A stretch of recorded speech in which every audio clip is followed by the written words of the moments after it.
آج ہم بات کر رہے ہیں تصوف کی، اور خاص طور پر فنون لطیفہ پر اس کے جو گہرے اثرات ہیں۔ جی بالکل۔ دیکھیں گے کہ یہ جو روحانی تحریک تھی، یہ عرب سے عجم اور پھر خاص طور پر ہندوستان کیسے پہنچی، اور یہاں کی ثقافت، موسیقی، شاعری، اس سب پر کیسے اثر انداز ہوئی۔ بالکل۔ تو اس گہرائی میں جانے کے لیے ہمارے پاس کچھ تحقیقی مواد ہیں، مضامین ہیں، کچھ ویکیپیڈیا سے بھی مدد لی ہے۔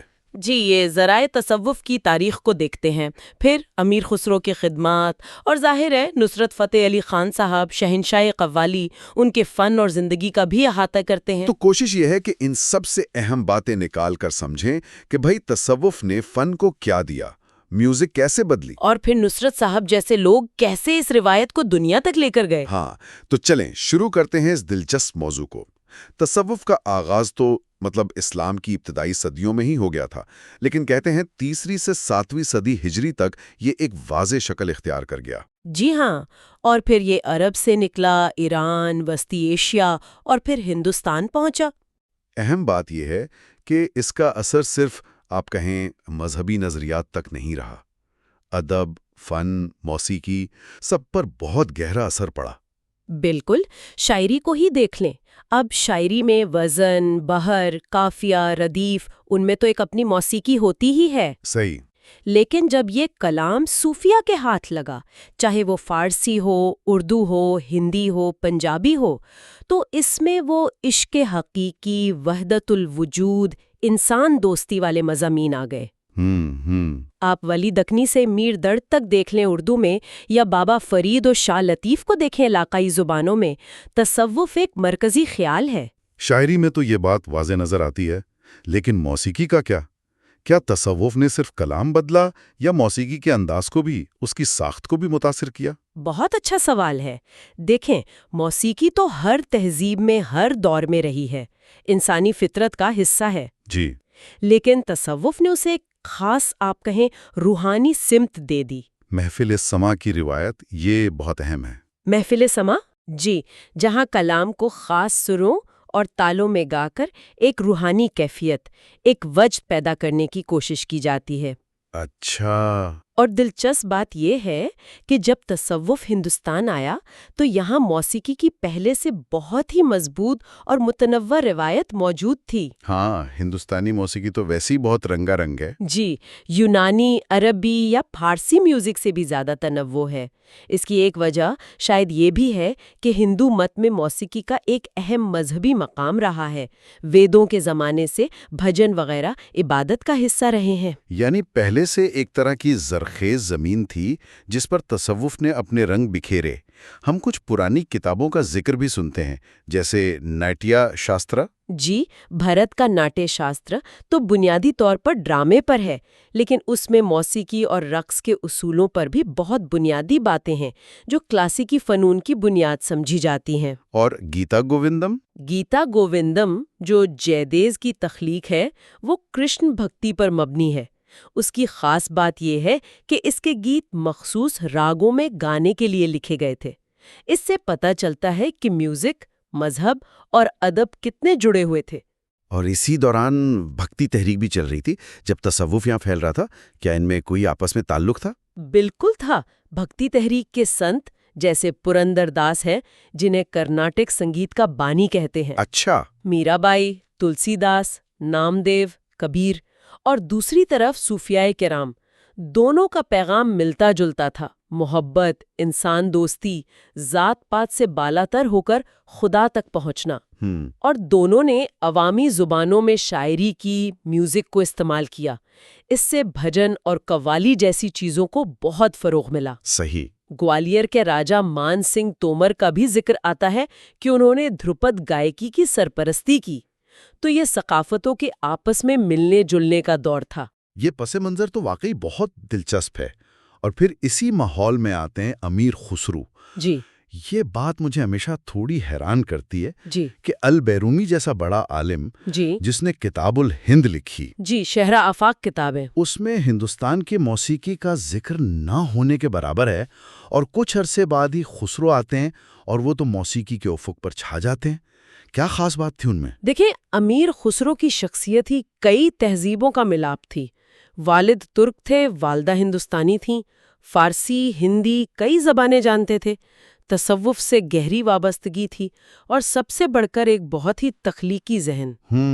وہ شاید پہلے اہم مسلمان شاعر اور موسیقار تھے جنہوں نے شعوری طور پر، مطلب جان بوجھ کر، ہندوستانی موسیقی کے مقامی رنگ کو ایرانی، عربی، ترک موسیقی کی روایت سے ملایا۔ اچھا، یہ صرف چند راگ ایجاد کرنے کی بات نہیں تھی؟ نہیں، یہ اس سے کہیں بڑھ کر تھا۔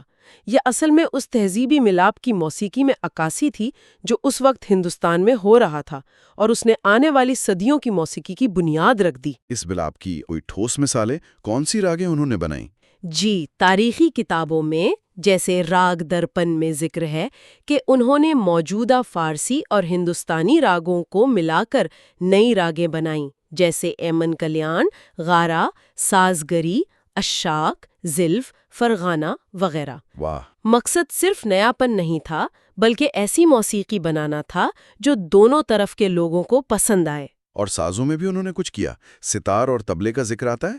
جی ہاں، کہا جاتا ہے کہ ستار، جو ایرانی تنبور اور ہندوستانی وینا کا ایک طرح سے امتزاج ہے، اور طبلہ، جو شاید مردنگ یا پکھاوت سے نکلا ہے، یہ یا تو ان کی ایجاد ہے یا کم از کم انہیں مقبول بنانے کا سہرا ان کے سر ہے۔ اور قوالی، یہ تو آج صوفی موسیقی کی عالمی پہچان بن چکی ہے۔ قوالی تو بلا شبہ امیر خسرو کی سب سے بڑی دین سمجھی جاتی ہے۔ جی، یہ وہ صنف ہے جس میں فارسی اور ہندی یا اردو کلام کو ایک خاص مذہبی جوش و خروش سے ایک خاص انداز میں پیش کیا جاتا ہے۔ یہ براہ راست محفل سما کی ضرورتوں کے لیے تھی۔ اچھا، تو قوالی کے علاوہ بھی قول، کلپانہ، ترانہ، خیال، نقش و نگار، یہ سب اصناف ان سے منسوب ہیں۔ ان کے مرشد حضرت نظام الدین اولیاء نے انہیں کوئی خطاب بھی دیا تھا؟ جی، مفتاح السما، یعنی سما کی کنجی، یہ ان کی موسیقی میں مہارت اور روحانی گہرائی کا اعتراف تھا۔ مولانا ابوالکلام آزاد نے بھی کہا نا کہ خسرو نے ہندوستانی موسیقی کو ہندوستانی مسلمانوں کی موسیقی بنا دیا۔ یہ بڑا اہم نقطہ ہے۔ جی، یہ اسی ثقافتی امتزاج کی طرف اشارہ ہے۔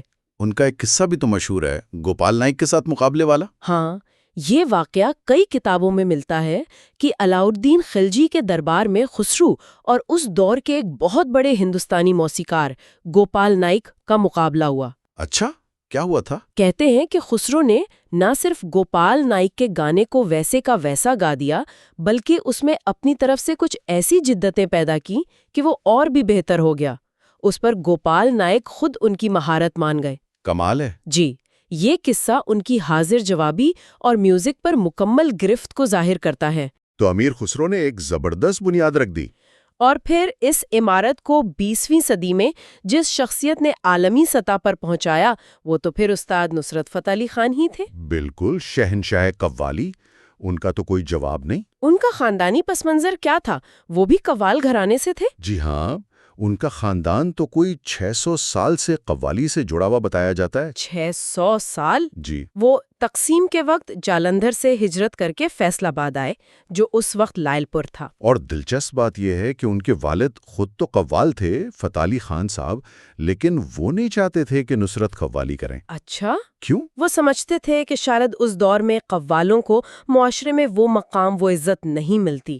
وہ چاہتے تھے کہ بیٹا ڈاکٹر بنے یا انجینئر بنے۔ لیکن قسمت کو کچھ اور منظور تھا۔ سنا ہے والد کے چہلم پر پہلی بار گایا انہوں نے؟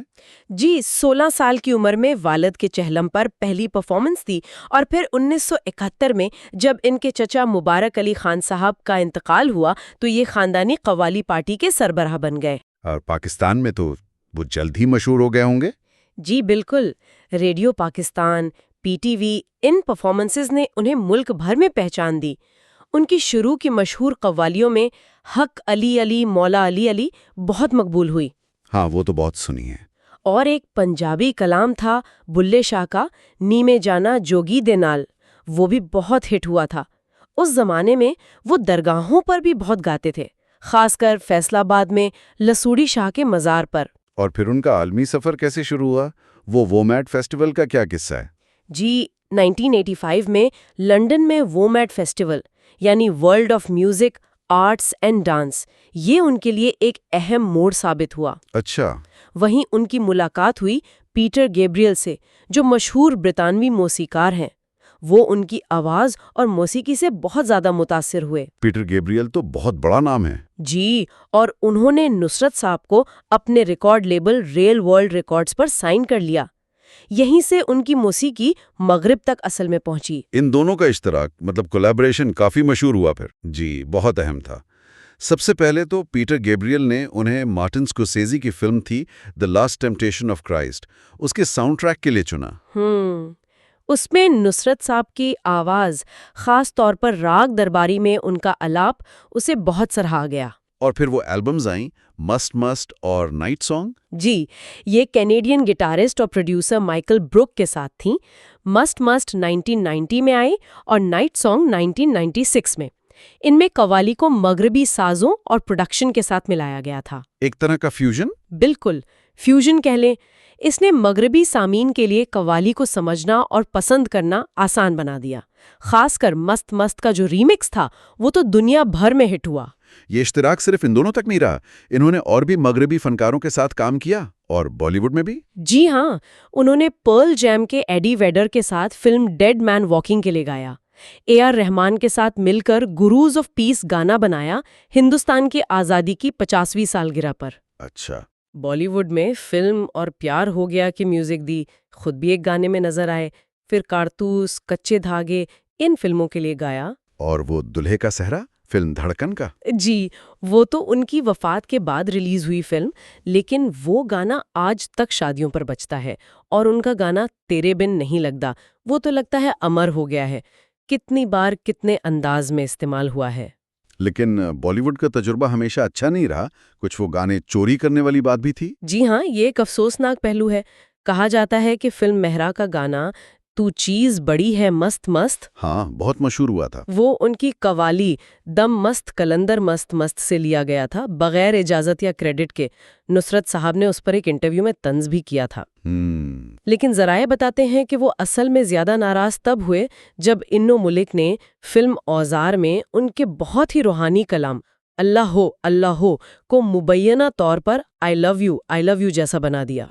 نصرت صاحب کا خیال تھا کہ بھئی ٹھیک ہے، دنیاوی گانے لے لو، لیکن کم از کم مذہبی کلام کا تو احترام کرو۔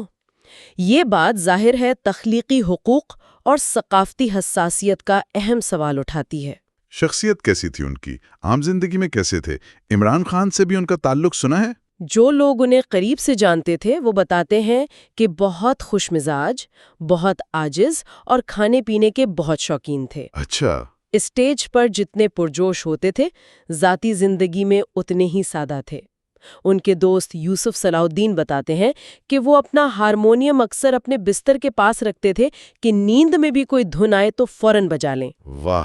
عمران خان سے ان کا تعلق واقعی گہرا تھا۔ 80 کی دہائی میں جب عمران خان شوکت خانم ہسپتال کے لیے فنڈ ریزنگ کر رہے تھے تو نصرت صاحب نے بغیر پیسے لیے کئی شوز کیے، ہسپتال کی تعمیر میں بہت مدد کی۔ یہ تو بڑی بات ہے۔ جی، یوسف صلاح الدین نے یہ بھی بتایا کہ جب شہزادی ڈایانا پاکستان آئے تو عمران خان کی درخواست پر نصرت صاحب نے ان کے لیے خاص پرفارم کیا۔ اسی طرح مگ جیگر کے لیے بھی ایک محفل ہوئی۔ ان کی میراث تو آج بھی زندہ ہے۔ راحت فتح علی خان ان کے کام کو آگے بڑھا رہے ہیں۔ بالکل، راحت فتح علی خان نے ان کے انداز کو بہت خوبی سے اپنایا ہے اور زندہ رکھا ہے۔ اور انہیں اعزازات بھی تو بہت ملے۔ جی ہاں، پاکستان میں پرائیڈ آف پرفارمنس ملا، یونیسکو میوزک پرائز ملا، 2 بار گریمی ایوارڈز کی نامزدگی ہوئی، اور gains book of world record میں نام آیا کہ سب سے زیادہ قوالی البمز 125 سے بھی زیادہ۔ 125 سے زیادہ؟ جی، اور دنیا بھر میں انہیں القاب ملے۔ جاپان میں سنگنگ بدھا، پیرس میں مشرق کا پاواروتی کہا گیا۔ ابھی حال ہی میں رولنگ سٹون میگزین نے انہیں تاریخ کے 200 عظیم ترین گلوکاروں میں شامل کیا ہے۔ اور ابھی حال ہی میں ان کی کوئی پرانی ریکارڈنگ بھی ریلیز ہوئی ہے۔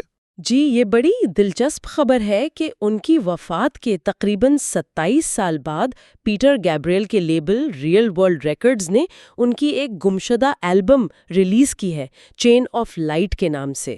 اچھا، یہ کب ریکارڈ ہوئی تھی؟ یہ 1990 میں اسٹوڈیو میں ریکارڈ ہوئی تھی، لیکن پہلے کبھی ریلیز نہیں ہوئی۔ اس سے اندازہ ہوتا ہے کہ ان کے فن کا کتنا بڑا خزانہ ابھی بھی موجود ہو سکتا ہے۔ اور یہ بھی اطلاعات ہیں کہ ان کی زندگی پر ایک باقاعدہ ڈاکیومنٹری فلم بھی بن رہی ہے جو شاید 2025 میں آئے۔ زبردست۔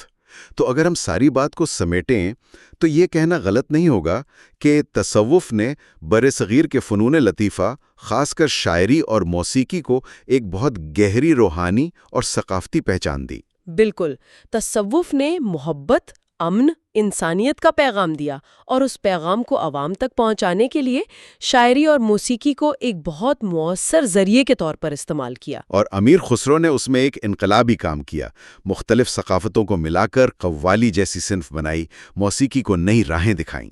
جی ہاں، اور پھر استاد نصرت فتح علی خان نے اسی روایت کو لیا اور اپنی بے مثال گائیکی، اپنی جدت ترازی اور مغرب کے ساتھ اشتراک سے قوالی کو دنیا کے کونے کونے تک پہنچا دیا۔ اور یہ ثابت کیا کہ موسیقی کی واقعی کوئی زبان نہیں ہوتی، کوئی سرحد نہیں ہوتی۔ بالکل، یہ سب کچھ ہمیں ایک اہم سوال کی طرف بھی لاتا ہے جس پر سوچا جا سکتا ہے۔ وہ کیا؟ دیکھیں، جس طرح امیر خسرو نے اپنے زمانے کے حساب سے موسیقی کو ڈھالا اور نصرت فتح علی خان نے جدید ٹیکنالوجی اور عالمی رابطوں کو استعمال کیا، تو آج اس ڈیجیٹل دور میں مصنوعی ذہانت یعنی AI، سوشل میڈیا، ان سب کے ہوتے ہوئے صوفی موسیقی کی یہ عظیم روایت کیسے آگے بڑھے گی؟ دلچسپ سوال ہے۔ کیا یہ نئے انداز اپنائے گی؟ عالمی موسیقی پر اس کے کیا نئے اثرات ہوں گے؟ یہ مستقبل میں دیکھنے والی بات ہوگی کہ یہ روایت کیسے ارتقا پذیر ہوتی ہے۔